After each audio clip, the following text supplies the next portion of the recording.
ሰላም ሰላም ቤተሰብ እንዴት ናችሁ? ደህና ናችሁ ወይ? የዩቲዩብ ተከታታይ ቤተሰቦቼ እንዴት ናችሁ? ደህና ናችሁ ወይ? እኔ ደህና ነኝ፣ ፈጣሪ የተመሰገነ ይሁን። እናንተ ጋርስ እንዴት ነው? ሁሉ ሰላም ነው ወይ? ከኔ ጋር ፈጣሪ የተመሰገነ ይሁን፣ ሁሉ ሰላም ነው። እናንተ ዓርብ ዕለት ማለት ነው የተፈጠረውን ነገር ምናምን ገራችሁማ። አንዳንዴ እኛ እነሱ አያዩንም ብለን የምናደርገው ነገር በጣም ዋጋ ያስከፍለናል። ይህም ማወቅ አለባችሁ። እና በሰው ቤት ሆናችሁ ምናምን የምትሰሩ ጥንቃቄ ማድረግ አለባችሁ እዚህ ጋር ማለት ነው። እኔ ጁማለታ አላየኋትም በነገራችን ላይ ስትመጣ ማለት ነው። እና የገባች አልመሰለኝም ነበረ እናታቸው ማለት ነው። ምግብ እየሰራው ቁጭ አድርጌው እየቀረጠ ነበረ እና አላየኋትም ነበረ ስትመጣ ማለት ነው። እና ከዛም በኋላ በቃ በእኔ አጠገብ ስኮን ገልብጬ አስቀምጨው ነበረ። እሱስ ወደ ኋላ ነበረ ያረኩት ማለት ነው። እኔ በፊት ነበር የመሰለኝ እና እሷ ትገባብኛለች ማለት ነው። እና እኔ አላየሁትም። እንደገና ደግሞ አንደኛ ነገር ቀርጣችሁ ስታበቁ ደግሞ መጀመሪያ ኤዲት ስታደርጉ ማየት አለባችሁ። እና እኔ ቆርጠው ነበረ ሳልቆርጥ ቀይ ያስብኩት በቃ ምንም ነገር ምንም አልመጣልኝም። እሷ ትገባለች ምናምን ብዬ ከዛም በኋላ እኛ ቤት ውስጥ ሁሉም እያንዳንዱ ክፍል ወንዶቹም ሴቶቹም የክፍላቸው ተለብዝን አላቸው ማለት ነው።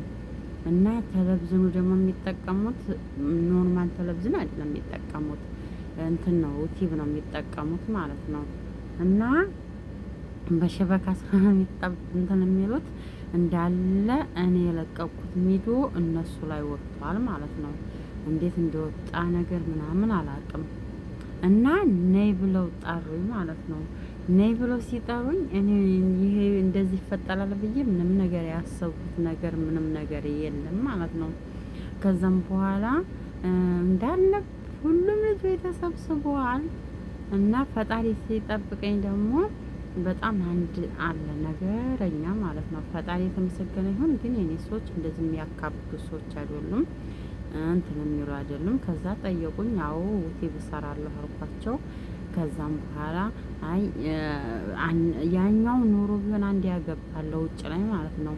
እሱ ኑሮ ቢሆን በጣም ችግር ይፈጠር ነበረ፣ በጣም አቀሳሳሪ ስለሆነ ማለት ነው። ግን ፈጣሪ ሲጠብቀኝ ምንድን ነው እሱ የለም ነበረ፣ ሴቶቹ ነበሩ። ከዛም በኋላ አይ እንትን አትበይ እንደዚህ ምናምን አታስገቢ።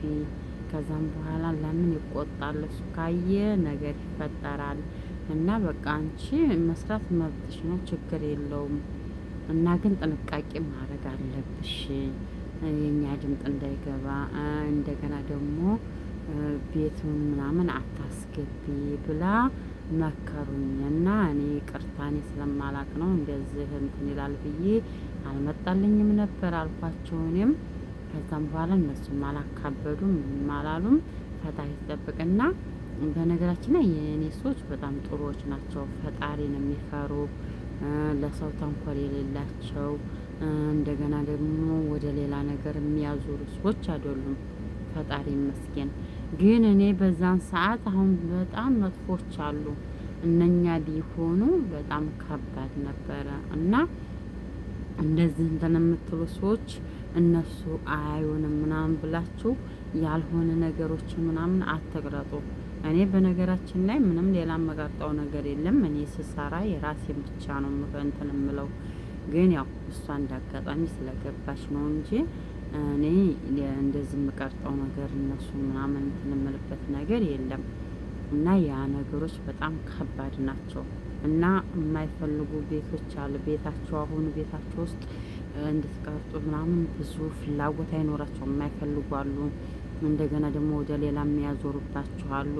እና እህቶቼ በጣም እዚህ ላይ ጥንቃቄ ማድረግ አለባችሁ። ሰው ቤት የምትሰሩ እንደኛ ሰው ቤት ሰርታችሁ እንደዚህ ውቲ ምናምን የምትሰሩ እህቶቼ ጥንቃቄ አድርጉ። በጣም ከባድ ነው። አብዛኛው ደግሞ አቀሳሳሪ ካለ ደግሞ በቃ ያልጠበቃችሁት ነገር ነው የሚፈጠረው ማለት ነው። እና እዛ ጋር እናንተ እንደዛ ስታደርጉ መጠንቀቅ አለባችሁ። እንደገና ደግሞ በቃ ክፍላችሁ ስትሆኑ ቅረጡ። እና ደግሞ ምግብ ስትሰሩ የምግቡን ብቻ ቅረጡ እንጂ ቤት ምናምን አታስገቡ። እና እኔ አሁን ቤት ምናምን አላስገባም። ምግብ እየሰራው ከሆነም ምግቡን የምሰራበትን ብቻ ቀርጣለሁ። ምን እላለሁ ራሱ ውስጥ እንዲገባ አልፈልግም። በቃ የምሰራቸው ነገሮች ብቻ እንዲገቡ ነው የምፈልገው ማለት ነው። እና በጣም ከባድ ነው። እና ፈጣሪ ብቻ ከዞሉ ይጠብቃል። እና በሰላም በጤና አገራችንን እንግባ እንጂ በጣም ከባድ ነው ማርያምን። እና ደግሞ እኛ የመዳብ ቅመሞች ሌላ ሰዎችን እናሳድጋለን አይደል እንዴ? ግን ለምንድን ነው እኛ ራስ በራሳችን ለማደግ ለምን ከበደን? ምን ችግር አለው? ራስ በራሳችን ላይክ ብንደራረግ ብንደጋገፍ ሀሳብ ብንቀያየር ራሱ ምን ችግር አለው? ችግር የለውም። እና ለማንኛውም እንደዛ እያደረጋቸው አበረታቱን፣ ትልቅ ደረጃ እንድንደርስ አድርጉን። እና ያው እናንተም ጥንቃቄ ማድረግ አለባችሁ። ከነኚህ ነገሮች ተቆጥባችሁ ራሳችሁን ጠብቃችሁ መስራት አለባችሁ ማለት ነው። እና ለዛሬ ያለን ነገር ይሄ ነበረ። ፈጣሪ ጤናውን እንትኑን ይስጠን፣ ሰላም ያሳድረን እላለሁ። እና ላይክ ሸር እያረጋችሁ እሰው ጋር እንዲደርስ አድርጉልን ማለት ነው። መልካም ቀን እመኝላችኋለሁ። ባየኔ ፍቅሮች